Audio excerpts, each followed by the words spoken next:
انسان کی فطرت بھی عجیب ہے، اگر اس کے ساتھ کوئی نیکی کرے تو اس کے معاوضے کے لیے سال ہر سال بھی وہ تیار نہیں ہوتا، لیکن اگر اس کے ساتھ برائی کی جائے تو جلد از جلد انتقام لینا چاہتا ہے۔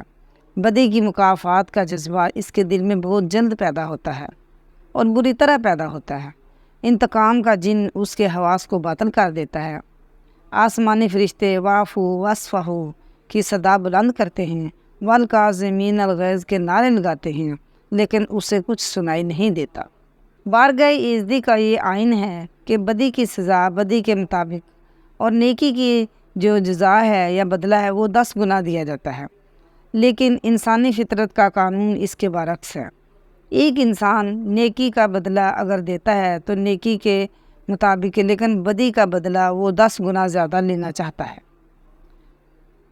اگر کوئی اسے تم کہتا ہے تو وہ اسے تو کہتا ہے، اور جو اسے تو کہتا ہے تو اس کا جواب اسے گالی سے دیتا ہے، پھر اس کا جواب زبان کی بجائے ہاتھ سے بھی دینا چاہتا ہے۔ اگر موقع ملے تو اس کا عمل جو ہے وہ اس سے بھی بدتر ہو جاتا ہے۔ انتقام لینے کے لیے انسان کی طبیعت جو ہے وہ زیادہ مائل ہوتی ہے، اور یہ مائل ہونا بھی ایسا ہے کہ کوئی دوسرا میلان اس کی برابری نہیں کر سکتا، اس لیے اس کی روک تھام میں سب سے زیادہ اہتمام کرنا چاہیے۔ انتقام ایک وحشیانہ عدل ہے، قانون نہیں۔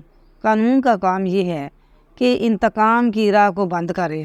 جو شخص کسی کے ساتھ برائی کا ارادہ کرتا ہے تو وہ قانون سے تجاوز کرتا ہے، لیکن جو شخص اس کا بدلہ لیتا ہے وہ قانون کو معطل کرتا ہے۔ دشمن سے انتقام لینے میں آدمی اس کے برابر بلکہ اس سے بدتر ہو جاتا ہے۔ حضرت سلیمان علیہ السلام کا قول ہے کہ آدمی کی دانائی غصے کو ٹالتی ہے۔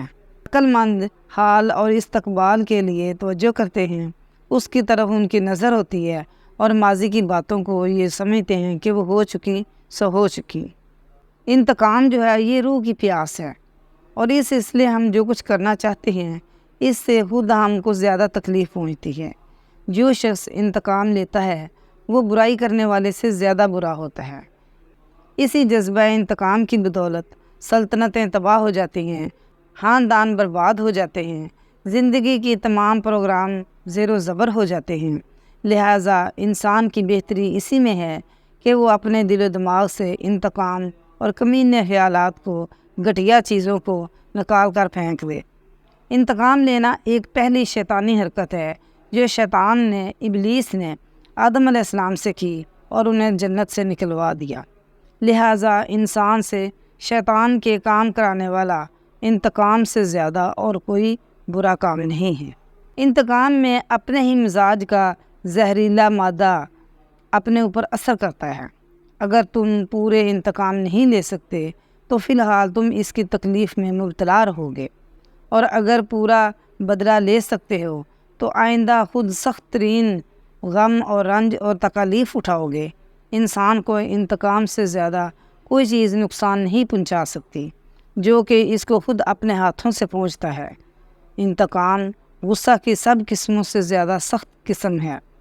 جو شخص کسی کو نقصان پہنچاتا ہے وہ برائی کو شروع کرتا ہے، مگر وہ اس برائی کا انتقام لیتا ہے، وہ اس کو بے انتہا بڑھا دیتا ہے اور ایک ایسی مستقل بےعزتی اور بے آرامی خریدتا ہے جس کو نیک دلی اور خوش چلنی بھی الگ نہیں کر سکتی۔ لہٰذا اپنے ہی فائدے کو مد نظر رکھتے ہوئے ہمیں چاہیے کہ جو شخص ہمیں نقصان پہنچائے ہم اس کی مثال نہ بنیں۔